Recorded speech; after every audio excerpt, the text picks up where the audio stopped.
Okay students, तो हमने ये यही टॉपिक आगे कंटिन्यू करना है। कुछ हमने फिजिकल फैक्टर्स पढ़े that affect the growth of micro organism, that affect it's metabolic activity, जिसकी वजह से वो जो है प्रॉपर अपने फंक्शंस परफॉर्म नहीं कर पाता या कर लेता है, या कौन से ऐसे टेम्परेरी फिजिकल फैक्टर्स है जिन पे मैक्सिमम एक्टिविटी फॉर्म करते हैं। अब आ जाते हैं कुछ केमिकल फैक्टर्स में। तो केमिकल फैक्टर्स में सबसे पहला जो हमारे पास है दैट इज ऑक्सीजन। ठीक है, ऑक्सीजन भी जो है ऑर्गेनिज्म की ग्रोथ और एक्टिविटी, मेटाबॉलिक एक्टिविटी पे अफेक्ट करती है। Bacteria show a great deal of variation in the requirement of gaseous oxygen. Most can place in one of the following group: obligate, aerobes. ठीक है, अब on the basis of oxygen requirement हम micro organisms को further groups में जो है divide कर सकते हैं। ठीक है, पहला ग्रुप आ जाता है ऑब्लिगेट एरोब्स। ये वो ऑर्गेनिजम्स हैं that require oxygen for its growth and development. ठीक है, तो ऑब्लिगेट और एरोब्स वो ऑर्गेनिजम्स हैं जो कि लाजमी, जिनको जो है ऑक्सीजन की ज़रूरत है for its growth. They obtain their energy through aerobic respiration. ठीक है, तो ऑक्सीजन की नीड क्यों है? असल में ऑक्सीजन जो है, ऐसे ये जो एरोब्स होते हैं या ऑब्लिगेट एरोब्स होते हैं, ये क्या होता है कि ऑक्सीजन को जब कंज्यूम करते हैं वहाँ से इलेक्ट्रॉन्स अवेल करते हैं, एनर्जी मॉलिक्यूल्स अवेल करते हैं, एरोबिक रेस्पिरेशन होती है, and at the end of aerobic respiration ये जो ऑक्सीजन होती है, जो एंड प्रोडक्ट होता है ऑक्सीजन का, वो toxic to the molecule, toxic to the organism होता है। ठीक है, लाइक ऑक्सीजन कंज्यूम होने के बाद जो चार ऐसे प्रोडक्ट्स बनाती है, या चार ऐसे जो है बाय प्रोडक्ट्स बनते हैं जो कि टॉक्सिक होता है फॉर किसी भी माइक्रोबियल सेल के लिए, जो है वो टॉक्सिक होता है। वो चार फॉर्म कौन से हैं ऑक्सीजन के, चार बाय प्रोडक्ट्स कौन से हैं? सुपर ऑक्साइड रेडिकल्स, पर ऑक्साइड एनाइंस एंड हाइड्रोक्सिल। और इसके अलावा एक और रिएक्टिव या मॉलिक्यूलर ऑक्सीजन एक और कंपाउंड होता है जो कि टॉक्सिक होता है फॉर माइक्रो ऑर्गेनिज्म। ठीक है, अब ये जो चार बाय प्रोडक्ट्स बने हैं, ठीक है, क्योंकि ऑर्गेनिज्म ने ऑक्सीजन कंज्यूम की है, जब उसने ऑक्सीजन कंज्यूम की है चार बाय प्रोडक्ट्स बने हैं। अब ये जो चार बाय प्रोडक्ट्स बने हैं, तो ऑर्गेनिज्म जाहिर है अगर उसको जिंदा रहना है तो इनको या तो एक्सक्रीट आउट करे या फिर किसी तरह से उनको कंज्यूम करे ताकि वो सरवाइव कर सके। तो क्या होता है कि ये ऑर्गेनिजम्स जो होते हैं, जो एरोबिक ऑर्गेनिजम्स होते हैं, कि एंजाइम बनाते हैं जिसे कहते हैं डायम्यूटेज, डायम्यूटेज एंजाइम। ठीक है, अब डायम्यूटेज एंजाइम का काम क्या होता है कि वो ये सुपर ऑक्साइड रेडिकल्स बन रहे हैं या हाइपर पर ऑक्साइड रेडिकल्स बन रहे हैं। लाइक आपने हाइड्रोजन पर ऑक्साइड का सुना होगा कि जब हम एरोबिक ऑर्गेनिज्म होता है तो उसके हम जब हम हाइड्रोजन पर ऑक्साइड वाले सॉल्यूशन में डालते हैं तो वो वाटर बबल्स बनना शुरू हो जाते हैं। वो इसलिए बनते हैं क्योंकि उसके पास वो एंजाइम होता है जो कि हाइपर ऑक्साइड को या हाइड्रोजन पर ऑक्साइड को जो है क्या में यूटिलाइज कर देता है और उसको ब्रेक कर देता है into water and oxygen molecules. तो इस वजह से उसके जो है बबल्स बनना शुरू हो जाते हैं। तो ऑक्सीजनेटेड जो ऑर्गेनिजम्स होते हैं या ऑब्लिगेट एरोब्स जो होते हैं, उनके पास एक एंजाइम होता है जिसे कहते हैं डायम्यूटेज एंजाइम। वो क्या करता है कि ये जो सुपर ऑक्साइड रेडिकल्स बन रहे हैं, पर ऑक्साइड बन रही है, रिएक्टिव ऑक्सीजन बन रही होती है, उसको जो है यूटिलाइज करते हैं, उसको ब्रेक कर देते हैं और फिर जो है उनको अपनी डिफरेंट एक्टिविटीज में सेल कंपोनेंट्स में यूज कर सकते हैं। ठीक है, ये जो टॉक्सिक फॉर्म ऑफ ऑक्सीजन है, it is very dangerous to cell and as the cells can destroy the cell membrane, DNA protein destruction and promote cytotoxicity. तो ये जो बाय प्रोडक्ट्स बनते हैं, इट इज वेरी इंपॉर्टेंट कि microorganism के पास कुछ ऐसे एंजाइम्स हो जो इन टॉक्सिक फॉर्म ऑफ ऑक्सीजन को या तो यूटिलाइज कर सकते हैं या उसको ब्रेक कर सके या उसको एक्सक्रीट आउट कर सके। तो वो ऑर्गेनिजम्स जो ये एंजाइम्स नहीं बना रहे होते, वो फिर एनारोबिक रेस्पिरेशन की तरफ जाते हैं, या फिर अगर वो एनारोब्स होते हैं और उनको फिर ऑक्सीजनेटेड एनवायरनमेंट मिलती है तो वो उनकी किलिंग हो जाती है, because they do not produce some enzymes to combat the um, dangerous effect of toxic oxygen components या oxygen byproducts.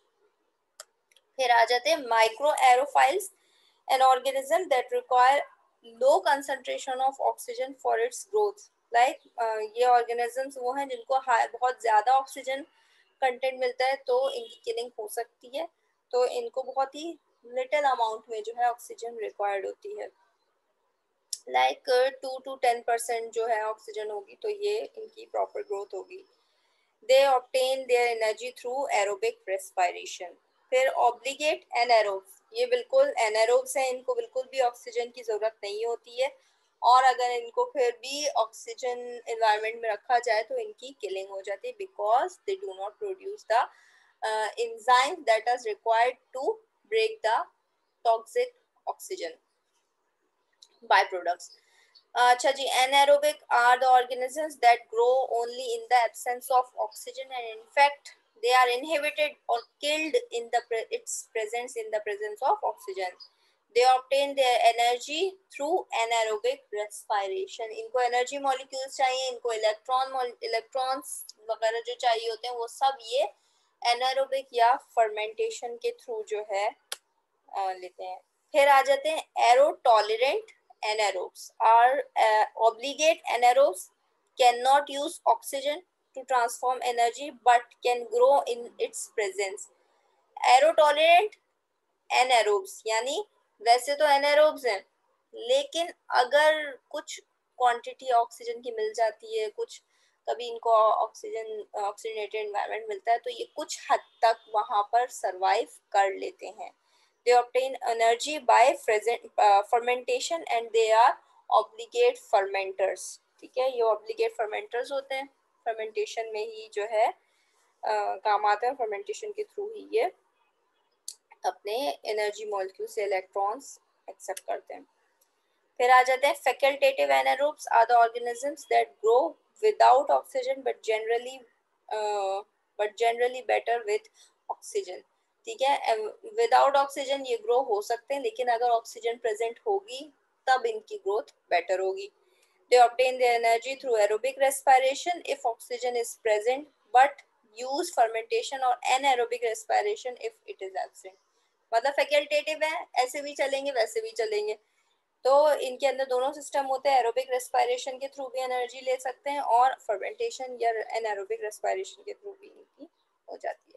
अब ये जो ऑर्गेनिजम्स हैं इनको हम जो है अगर किसी ब्रॉथ में ग्रो करते हैं तो इनकी क्या लोकेशन होगी, ये ऑर्गेनिजम्स कहाँ कहाँ कहाँ, मतलब अगर हमारी एक ब्रॉथ है उसमें तो ऑर्गेनिज्म कहाँ प्रेजेंट होगा। अगर हमारी ब्रॉथ है उसमें एरोबिक ऑर्गेनिज्म ज्यादा होंगे तो वो ज्यादातर जो है सरफेस पर प्रेजेंट होंगे, क्योंकि they require lot of oxygen for their growth, तो ज्यादातर ऑर्गेनिजम्स जो होंगे वो सरफेस पर प्रेजेंट होंगे। They have ability to produce to catalyse hydrogen peroxide या परऑक्साइड रेडिकल्स जो है उनको ब्रेक करते हैं into water molecules and oxygen molecules. Superoxide dismutase enzyme बनाते हैं ताकि उससे जो है ये अगेन उसको कन्वर्ट कर दें into peroxide and oxygen molecule, then फिर परऑक्साइड को कन्वर्ट कर देते हैं इनटू वाटर एंड ऑक्सीजन। ठीक है, फिर इसके अलावा फैकल्टेटिव एनारोब्स की बात की जा रही है कि अगर वैसे तो अगर जो है ये organism they do not require oxygen, लेकिन ऑक्सीजन प्रेजेंट होगी तब भी वो वहाँ होंगे, तो वो जो है throughout the tube equally distribute होंगे। ऑब्लिगेट एनारोब्स होंगे तो वो यूजुअली जो है ब्रॉथ में and at the bottom of the tube present होंगे। They do not catalyse superoxide dismutase enzyme इनमें बिल्कुल भी नहीं होता। फिर अगर माइक्रो एरोफाइल्स की बात की जाए जिनको लिटिल अमाउंट ऑफ ऑक्सीजन चाहिए होती है तो वो बिल्कुल सरफेस पर प्रेजेंट नहीं होंगे बल्कि mid of the tube present होंगे, जहां उनको जो है ऑक्सीजन रिक्वायरमेंट बिल्कुल ठीक मिल रही है। They produce small amount of catalase enzyme और सुपर ऑक्साइड डाइम्यूटेज, ठीक है। उसी के इसके अलावा एरो टॉलरेंट जो होते हैं उनके पास भी सुपर ऑक्साइड डाइम्यूटेज एंजाइम होंगे और ये भी through out the tube equally distributed होते हैं। अच्छा जी, ऑक्सीजन के बाद और दूसरे कौन कौन से एलिमेंट्स हैं जो कि रिक्वायर्ड है for its proper growth in addition to other proper physical environment organisms depend on other chemical nutrients, कौन कौन से हैं? लाइक फॉर एग्जांपल पहली बात कर ली जाती है एनर्जी सोर्स, ठीक है। एनर्जी सोर्स, एनर्जी कहाँ कहाँ से अपना ऑर्गेनिज्म जो है एनर्जी कहाँ कहाँ से ऑब्टेन कर सकता है। एनर्जी की दो सोर्सेज है, ठीक है। या तो ऑर्गेनिज्म जो है एनर्जी कहाँ से ले ले, लाइट से, लाइक सनलाइट से या लाइट से जो है एनर्जी मॉलिक्यूल्स ले ले। दूसरा ये कि जो कुछ chemical and in sorry organic and chemical organic and inorganic chemicals हैं उनको यूटिलाइज करते हुए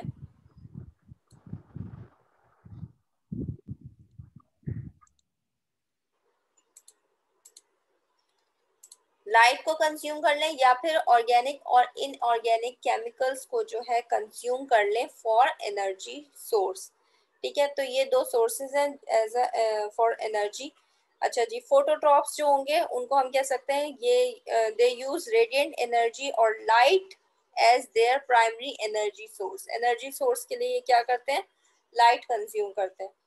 जबकि कीमोट्रॉफ्स जो होते हैं वो क्या करते हैं, दे यूज ऑक्सीडेशन और रिडक्शन ऑफ केमिकल कंपाउंड्स, ठीक है। ऑर्गेनिक और इनऑर्गेनिक कंपाउंड्स की ऑक्सीडेशन करते हैं और वहां से जो है एनर्जी मॉलिक्यूल्स ये जो है अपने लिए यूज करते हैं एज देयर प्राइमरी सोर्स। तो वो ऑर्गेनिजम्स जो ऑर्गेनिक इनऑर्गेनिक कंपाउंड्स की ऑक्सीडेशन के बाद एनर्जी सोर्स वहां से लेंगे वो कीमोट्रॉफ्स में आ जाएंगे, जबकि वो ऑर्गेनिजम्स जो लाइट को as a source of energy लेंगे वो फोटोट्रॉप्स पे आ जाएंगे। अच्छा जी, कार्बन की भी बात की जाए तो कार्बन एक एसेंशियल मॉलिक्यूल है for growth of micro organism. तो माइक्रो ऑर्गेनिज्म जो है कार्बन सोर्स भी बहुत इंपॉर्टेंट है। लाइट जैसे एनर्जी सोर्स ले रहा है, कभी लाइट से ले रहा है, कभी जो है उससे केमिकल से ले रहा है। तो इसी तरह से कार्बन सोर्स भी बहुत इंपॉर्टेंट है। वो कहाँ से मिलेगी, से carbon is a structural backbone of organic compound that make up a living cell, ठीक है। सेलुलर कंटेंट के लिए जो है कार्बन बहुत जरूरी है।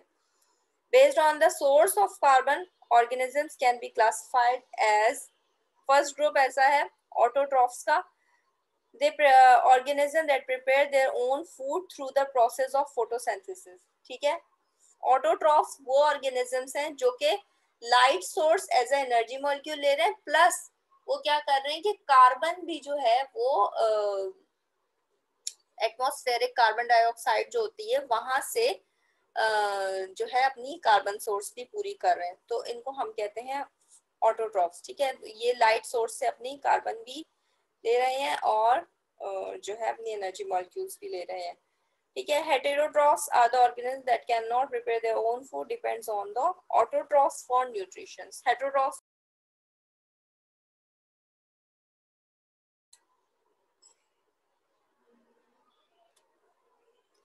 अच्छा जी, auto,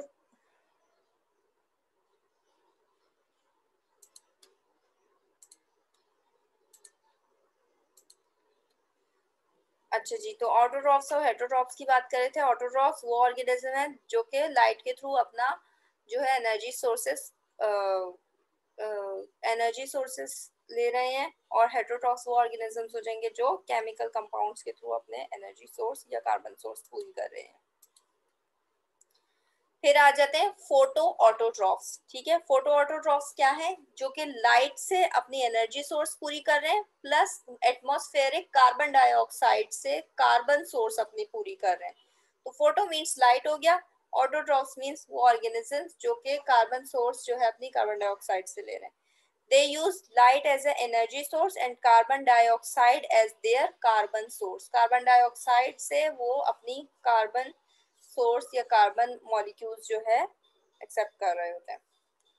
These include photosynthetic bacteria, green sulfur bacteria, purple sulfur bacteria, and cyanobacteria, algae, and in green plants. ज़्यादातर ये वो ऑर्गेनिजम्स होते हैं जिनमें क्लोरोफिल प्रेजेंट होता है. फिर आ जाते हैं फोटो हेट्रोट्रॉफ्स. फोटो हेट्रोट्रॉफ्स क्या है? They use light as energy source, but carbon dioxide से वो कार्बन सोर्स नहीं ले रहे होते. Instead they use organic compound as a carbon source. ठीक है. लाइक फोटो ऑटोट्रॉफ्स की जो हम बात कर रहे थे,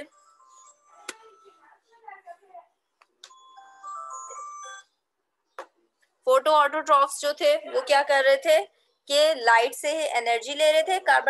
एटमॉस्फेरिक कार्बन डाइऑक्साइड से जो है वो कार्बन सोर्स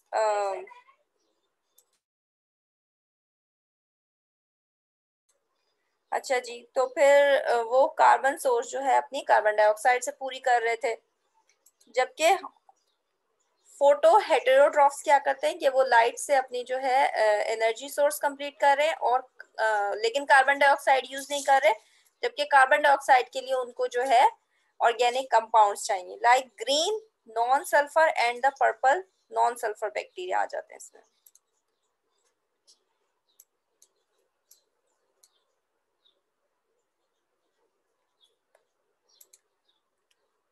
फिर आ जाते हैं नेक्स्ट आ जाते हैं कीमोलिथो ऑटोट्रॉफ्स पे आ जाते हैं. They use inorganic compound as hydrogen sulphide, sulphur, ammonia, nitrites, hydrogen gas, iron as an energy source and carbon dioxide as their main carbon source. ठीक है. इनको डिफरेंट अदर केमिकल कंपाउंड्स चाहिए होते हैं for it's to fulfill its energy source. फिर आ जाते हैं chemo autotrophs. They create their own energy and biological material from oxidation of inorganic chemicals. Inorganic compounds को जो है ये ऑक्सीडाइज करते हैं. वहां से जो है ये ऑर्गेनिजम्स अपनी एनर्जी सोर्स फुलफिल करते हैं. फिर आ जाते हैं chemo heterotrophs. They take energy from chemicals and need to consume other organism in order to live. ठीक है. ये इनमें जो है ज्यादा आप समझ सकते हो सैप्रोफाइट्स भी आ सकते हैं जो कि क्या करते हैं डिफरेंट ऑर्गेनिक इनऑर्गेनिक सोर्सेज के लिए जो है अदर एनिमल्स या अदर डेड ऑर्गेनिक मैटर से भी जो है एनर्जी सोर्सेज जो है अपनी फुलफिल कर रहे होते हैं. या फिर that means our body gets its energy from food. We must consume plant animal in order to survive. ठीक है. फिर आ जाते हैं नाइट्रोजन सोर्स पर. Nitrogen is needed. Nitrogen very important होती है हर ऑर्गेनिज्म के लिए. माइक्रोब्स के लिए तो जरूरत है ही है, लेकिन जो है अदर ऑर्गेनिजम्स के लिए भी बहुत जरूरी है. Because it play important role in ये नाइट्रोजन सोर्स जो है डीएनए फॉर्मेशन के लिए भी जरूरत है, एंजाइम के लिए भी जरूरत है, प्रोटीन्स के लिए भी जरूरत है. तो नाइट्रोजन तो बहुत ज्यादा जरूरी है. इसलिए नाइट्रोजन की जो सोर्सेज है वो nitrogen needed for the synthesis of molecule as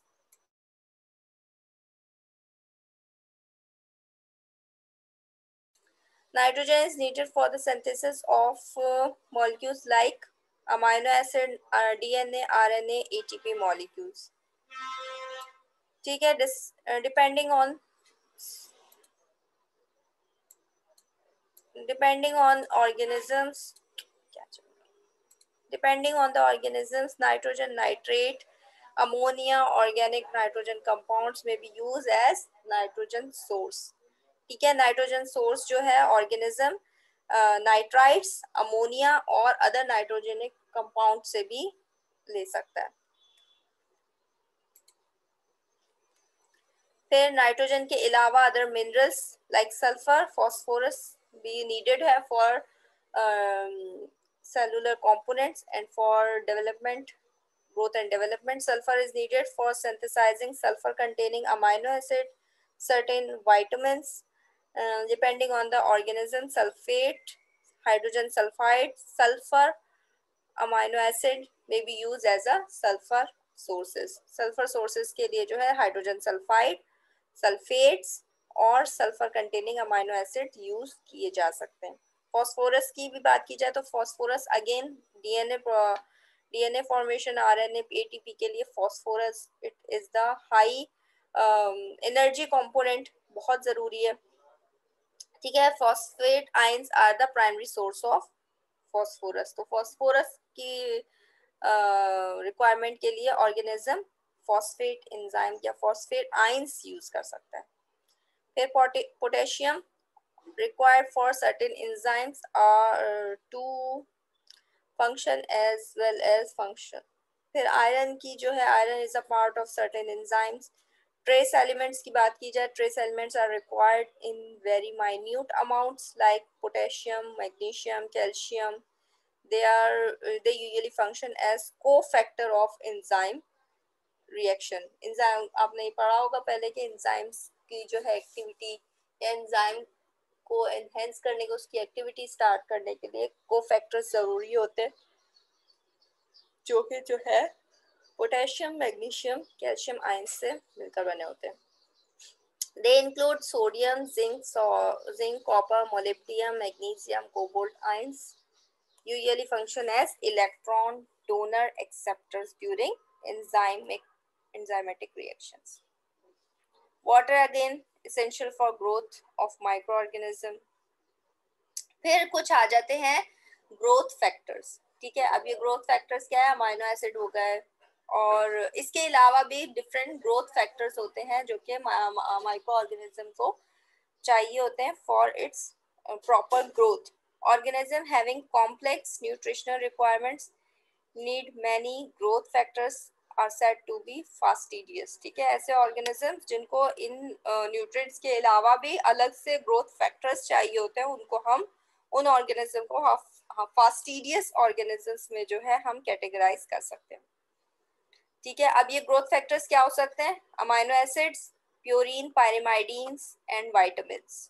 ठीक है, a cell must have it for growth and cannot synthesize itself। ठीक है, तो ये ग्रोथ, कुछ ऑर्गेनिजम्स ऐसे होते हैं जो कि इन कंपाउंड्स को खुद जो है खुद जो है अपनी बॉडी में नहीं बना सकते, तो इनको अलग से जो है इनको ग्रो करने के लिए हमें ऐसा मीडिया चाहिए होता है जिसमें हम अमाइनो एसिड, प्यूरिन्स, पायरिमाइडीन्स, विटामिन्स जो है ऐड करते हैं मीडिया में। हम एक्सटर्नल मीडिया में, आर्टिफिशियल मीडिया में जो है इन कंपाउंड्स को, इन ग्रोथ फैक्टर्स को जो है ऐड करते हैं, तभी जो है फास्टिडियस ऑर्गेनिजम्स की जो है ग्रोथ होती है। तो this was all about our topic।